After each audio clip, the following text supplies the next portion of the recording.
नमस्कार बंधुरा एसएस दास किचेने आमी सुमिता आज निये एसेछि नतून एकटा रेसिपि। आजकेर रेसिपि काँचा आमेर शरबत बा काँचा आमेर जूस। आमी कि करे काँचा आमेर शरबत बानाई सेई रेसिपिटाई आज आमी आपनादेर साथे शेयार करब। काँचा आम खावा खूब भालो। ग्रीष्मेर दुपुरे काँचा आमेर शरबत खेले शरीरटा अनेक बेशी ठांडा थाके, ताई काँचा आमेर शरबत खाबेन। निये निচ্ছি একটা কাঁচা আম।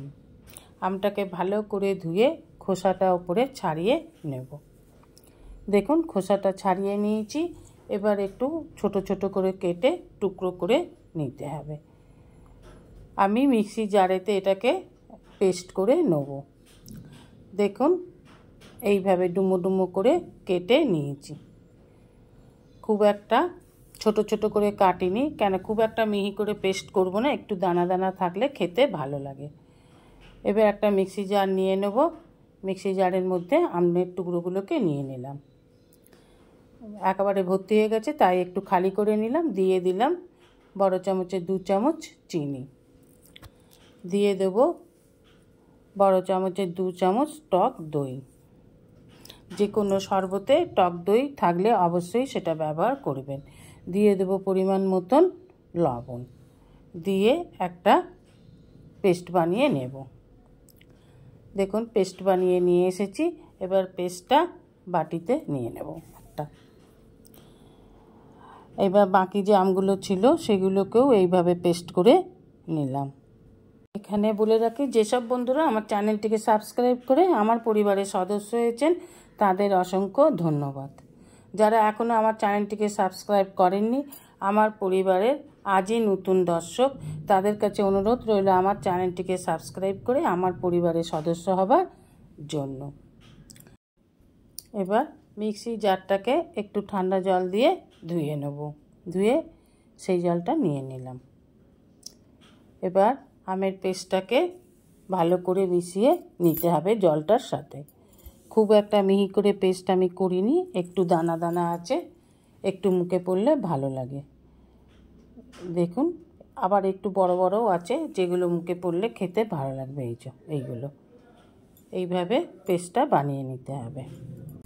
এবার দিয়ে দেবো আরেকটু ফ্রিজের ঠান্ডা জল। আপনারা আপনাদের পরিমাণ মতো জলটা দিয়ে দেবেন। এবার সমস্ত উপকরণগুলোকে খুব ভালোভাবে মিশিয়ে নিন। এইভাবে নেড়ে মিশিয়ে নিতে হবে। দেখুন আমি এইভাবে মিশিয়ে নিলাম। গরমের দুপুরে এই রকম 1 গ্লাস কাঁচা আমের শরবত খেলে শরীর ভালো থাকবে, শরীর অনেক বেশি ঠান্ডা থাকবে, শরীর অনেক সুস্থ থাকবে। দিয়ে দিলাম 1 প্যাকেট ম্যাগি মশলা। মশলাটাকেও একটু ভালোভাবে মিশিয়ে নিলাম। এবার একটা সার্ভিং গ্লাস নিয়ে নেব। এবার ভালোভাবে মিশিয়ে নেওয়া কাঁচা আমের শরবতটাকে সার্ভিং গ্লাসে দিয়ে এবার পরিবেশন করুন। নিজে খান, বাচ্চাদের দিন।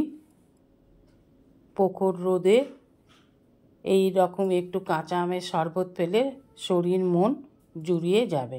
লু লাগার হাত থেকেও বাঁচবেন। এইভাবে কাঁচা আমের শরবত করে খেলে লু লাগবে না। ওপর থেকে একটু ম্যাগি মশলা বা চাট মশলা ছড়িয়ে দিয়ে পরিবেশন করুন। আমার চাট মশলাটা নেই তাই আমি ম্যাগি মশলা দিয়েই পরিবেশন করলাম। কোনো রকম কেমিক্যাল ছাড়া ঘরে থাকা উপকরণ দিয়ে বানিয়ে ফেলুন কাঁচা আমের শরবত বা কাঁচা আমের আম পান্না। Thanks for watching my video.